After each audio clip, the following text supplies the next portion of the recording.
everyone and welcome to the September diaries. Summer is coming to an end. Autumn is very slowly approaching.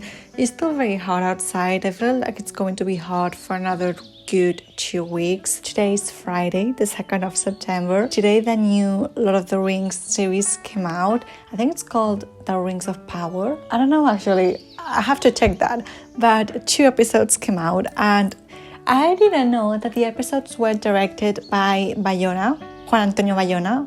He's a Spanish film director that I completely adore, and I didn't know that. I was thrilled, I was excited. So my thoughts on the series so far, I'm really liking it. I know a lot of Tolkien fans are writing and are mad and they hate this series. From my point of view, I really like it. I feel like they are staying true to the essence of Tolkien, the cinematography, the editing, the costumes, and also the background music. The background sounds, they're amazing. Like, they're so good. After watching the first 2 episodes, I know I'm going to like this series. I have no idea where the story is going to go, but I know I'm going to have a good time. The episodes come out every Friday, and I really like that because it's like when we were growing up that we will have to wait every week to watch a new episode. I know the newer generations don't know the experience of that, but growing up, it's what I had, and I really like it. I really like that I have something to look forward every Friday. Anyways, speaking about new releases,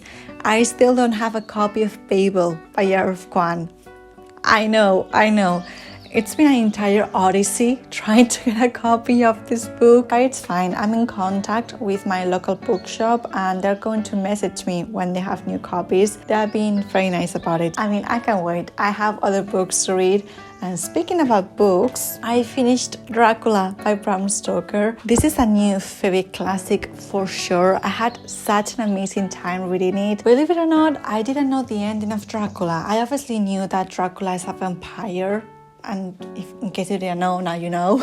Dracula is a vampire. He's like Papa vampire. Like, I feel like every vampire story is kind of built around the story of Dracula. I annotated the book quite a lot because there's so many things that I loved. Also, I'm the type of person that loves reading about nature and weather. When they were talking about how they were inside the house trying to sleep, but it was pouring rain and the rain was hitting the windows and the windows suddenly opened because of the wind and they could see all the fog outside.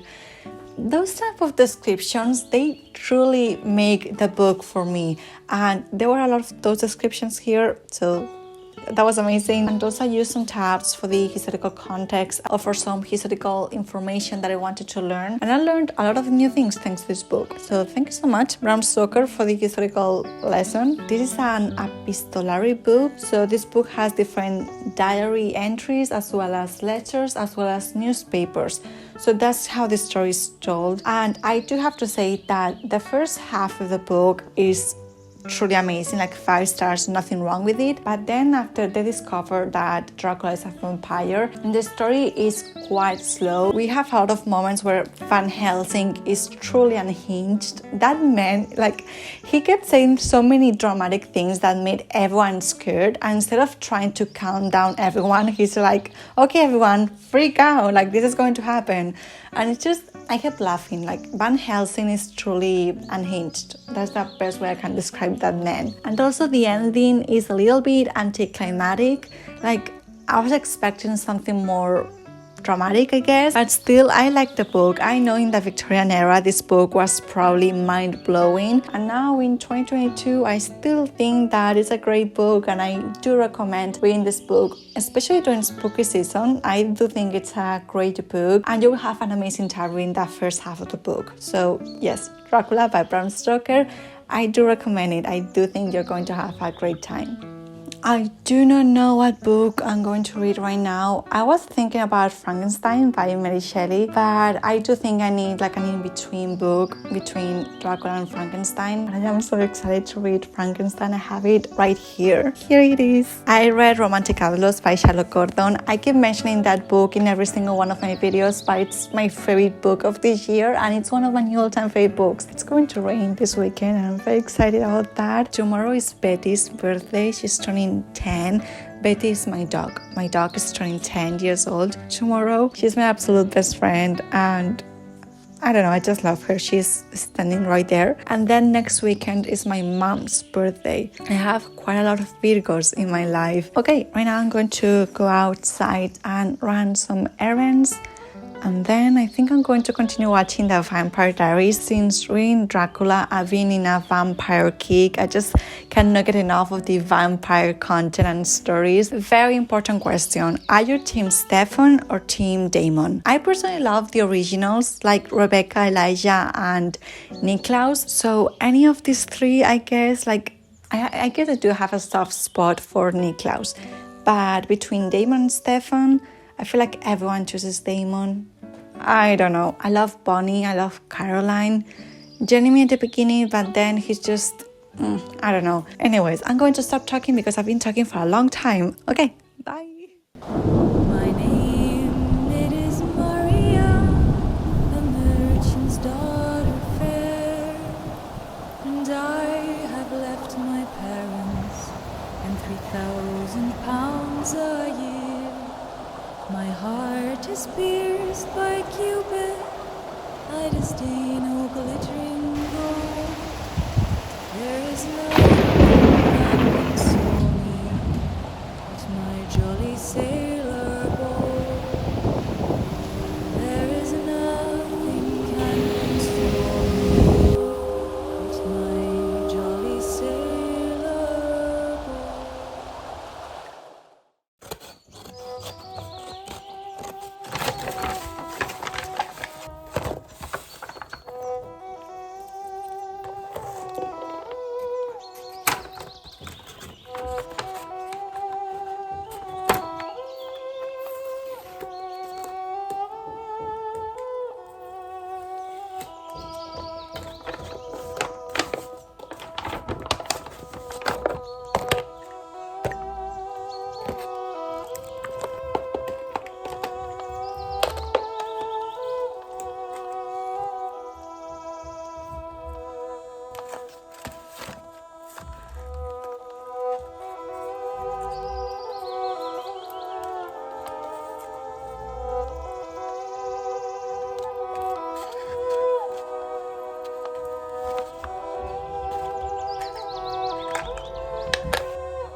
It's almost past midnight. I'm a little bit tired. I've been reading quite a lot of good books. A little reading update. I finished reading Dracula and I also finished reading all the books that I was currently reading. I wanted to wait until I had Babel by Kuang, but I have no idea when I'm going to be able to get my hands on that book. I just decided to start another book, and that book is The Witches, Salem 1692, A History by Stacy, Schiff. Today I read the first chapter in the book and I'm already annotating some things. This is a non-fiction history about the Salem witches. I do have to say that I'm not really connecting with the writing style. She's trying to make jokes all the time and some of them are funny, but then some others are just out of nowhere. And also her descriptions. For example, I was talking about how Dracula had so many amazing descriptions, but with this book she tried to describe how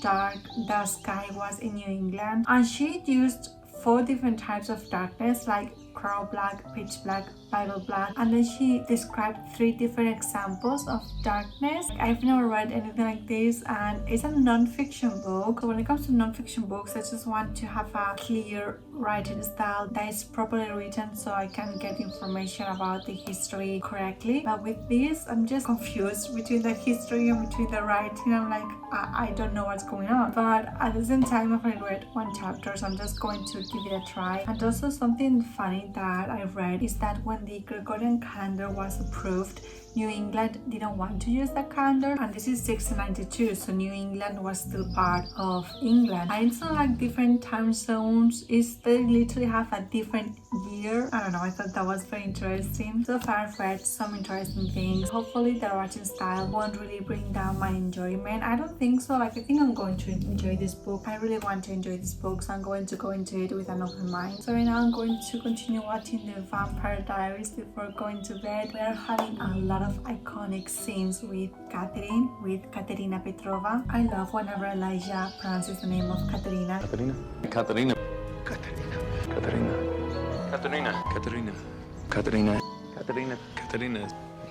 So I'm going to continue watching my vampires, and I hope you guys like this video. Thank you so much for your endless support always, and I will see you very soon. Bye.